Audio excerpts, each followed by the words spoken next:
ಸವಾರರಿಗೆ ಶಾಕ್ ಕೊಟ್ಟಂತ ಕೇಂದ್ರ ಸರ್ಕಾರ ಪೆಟ್ರೋಲ್ ಡೀಸೆಲ್ ದರದಲ್ಲಿ ದಿಢೀರಂತ ಏರಿಕೆ ಕಂಡುಬಂದಿದೆ. ಬೆಲೆ ಏರಿಕೆಗೆ ಸಿಡಿದೆದ್ದಂತ ಬೆಳಗಾವಿಯ ವಾಹನ ಸವಾರರು ಕೂಲಿ ಮಾಡೋರಿಗೆ ₹3 ಕೂಡ ಜಾಸ್ತಿನೇ. ಬೈಕ್ ಬಿಟ್ಟು ಸೈಕಲ್ನಲ್ಲಿ ಓಡಾಡುವಂತ ಸ್ಥಿತಿ ಈಗ ಬಂದೊದಗಿದೆ. ಸರ್ಕಾರಗಳು ಜನರ ಹಿತವನ್ನ ಕಾಪಾಡಬೇಕು. ಏಕಾಏಕಿ ದರ ಏರಿಸಿದ್ರೆ ಬಡವರು ಬದುಕೋದು ಹೆಂಗೆ ಅಂತ ಮುಂದಿನ ಚುನಾವಣೆಯಲ್ಲಿ ಪಾಠ ಕಲಿಸುವಂತ ಎಚ್ಚರಿಕೆ ಕೊಟ್ಟಿದ್ದಾರೆ ಜನ.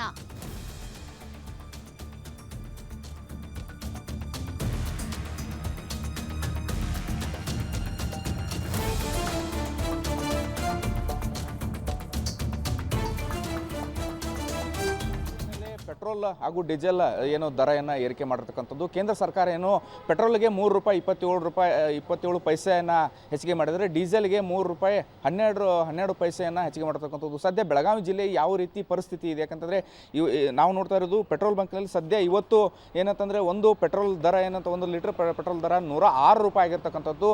ಅದೇ ರೀತಿ ಡೀಸೆಲ್ ದರ ಕೂಡ $93.97 ಆಗಿರ್ತಕ್ಕಂಥದ್ದು. ಹೀಗಾಗಿ ಸದ್ಯ ಏನಂತಂದರೆ ಕೇಂದ್ರ ಸರ್ಕಾರ ಮಧ್ಯರಾತ್ರಿಯಿಂದಲೇ ಈ ದರವನ್ನು ಹೆಚ್ಚಿಗೆ ಮಾಡಿರ್ತಕ್ಕಂಥದ್ದು. ಹೀಗಾಗಿ ಸಾಕಷ್ಟು ಸಾರ್ವಜನಿಕರು ಕೂಡ ಆಕ್ರೋಶವನ್ನು ಹೊರಗಾಗ್ತಾ ಇದ್ದಾರೆ. ಕೆಲವೊಬ್ಬರು ಏನಂತಂದರೆ ಕೆಲವು ದರಗಳನ್ನು ಏನು ಸ್ವಾಗತವನ್ನು ಮಾಡ್ತಕ್ಕಂಥದ್ದು. ನಮ್ಮ ಜೊತೆ ಈಗ ವಾಹನ ಸವಾರರಿದ್ದಾರೆ, ಬೈಕ್ ಸವಾರರಿದ್ದಾರೆ, ಅವ್ರನ್ನೂ ಕೂಡ ಮಾತಾಡ್ಸೋಣ. ಸರ್, ಇವತ್ತು ಮಧ್ಯರಾತ್ರಿಯಿಂದಲೇ ₹3 ಪೈಸೆ ಪೆಟ್ರೋಲ್ ದರ ಹೆಚ್ಚಿಗೆ ಮಾಡಿರ್ತಕ್ಕಂಥದ್ದು. ತಾವು ಡೈಲಿ ಬೈಕಲ್ಲಿ ಅಡ್ಡಾಡ್ತೀರಿ, ಏನು ಹೇಳ್ತೀರಾ ಅಂತ?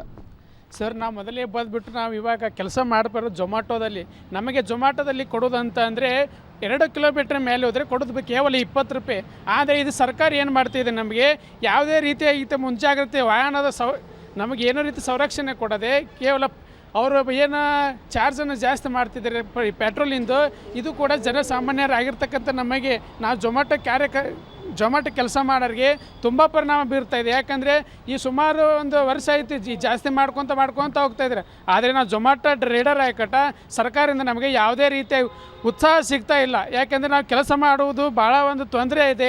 ಇದು ಜೀವನ ಅನಿವಾರ್ಯತೆಗಾಗಿ ನಾವು ಇದನ್ನು ಮಾಡ್ತಾ ಇರೋದು. ನಾವು ಮುಖ್ಯವಾಗಿ ಹೇಳ್ಬೇಕಪ್ಪ ಅಂದರೆ ನಾವು ಸ್ಟೂಡೆಂಟ್ ನಾವು ರಜೆ ದಿನಗಳಲ್ಲಿ ನಾವು ಕೆಲಸ ಮಾಡೋಕೆ ಬಂದಿರ್ತೀವಿ. ಅದೇ ರೀತಿಯಾಗಿ ಇವ್ರು ಪೆಟ್ರೋಲ್ ಡೀಸೆಲ್ ಮಾಡಿದ್ವಿ ಎಲ್ಲ ಜಾಸ್ತಿ ಮಾಡ್ತಾಯಿದ್ರೆ ನಮ್ಮ ವಿದ್ಯಾರ್ಥಿಗಳಾಗಿ ನಾವು ಪಾರ್ಟ್ ಟೈಮ್ ಕೆಲಸ ಮಾಡೋದು ಕೂಡ ನಮಗೆ ಒಂದು ತೊಂದರೆ ಆಗಿದೆ.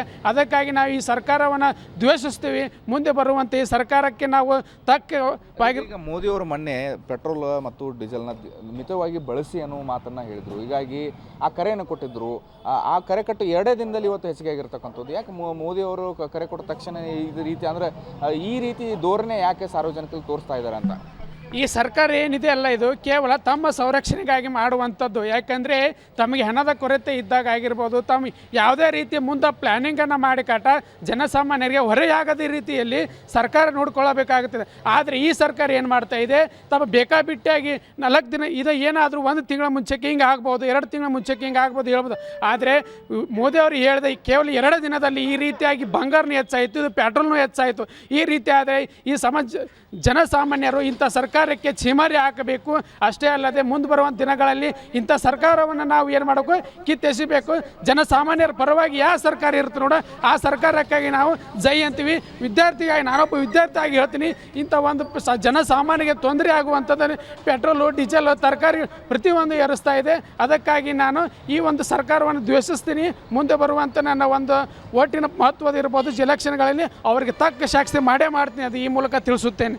ಇದು ಅಂತಂದರೆ ಬೈಕ್ ಸವಾರರ ಮಾತು ಅಂತಂದರೆ ಸರ್ಕಾರಕ್ಕೆ ನಾವು ಚೀಮಾರಿ ಆಗ್ತೇವೆ. ಯಾಕಂದರೆ ನಾವು ಸಾಮಾನ್ಯವಾಗಿ ಝೊಮ್ಯಾಟೊ ಕೆಲಸ ಮಾಡಿಕೊಂಡು ಇರ್ತಕ್ಕಂಥದ್ದು. ಡೈಲಿ ನಮಗೆ ಇರುವಂಥ ಪೆಟ್ರೋಲ್ ಅಲೈನ್ಸ್ ಕೊಡೋದೇ ಕಡಿಮೆ. ಅಂಥದ್ರಲ್ಲಿ ಇವತ್ತು ರೇಟ್ ಹೆಚ್ಚಿಗೆ ಮಾಡ್ಕೊಂಡು ಹೋದರೆ ನಾವು ಜೀವನ ನಡೆಸೋದು ಹೇಗೆ? ಯಾಕಂದರೆ ನಾವು ವಿದ್ಯಾರ್ಥಿಗಳಾಗಿ ಇದ್ಕೊಂಡು ಆಮೇಲೆ ಪಾರ್ಟ್ ಟೈಮ್ ಜಾಬ್ ಮಾಡ್ತಾಯಿದ್ವಿ. ಹೀಗಾಗಿ ನಮಗೆ ಇಷ್ಟು ತೊಂದರೆ ಆದರೆ ನಾವು ಸರ್ಕಾರಕ್ಕೆ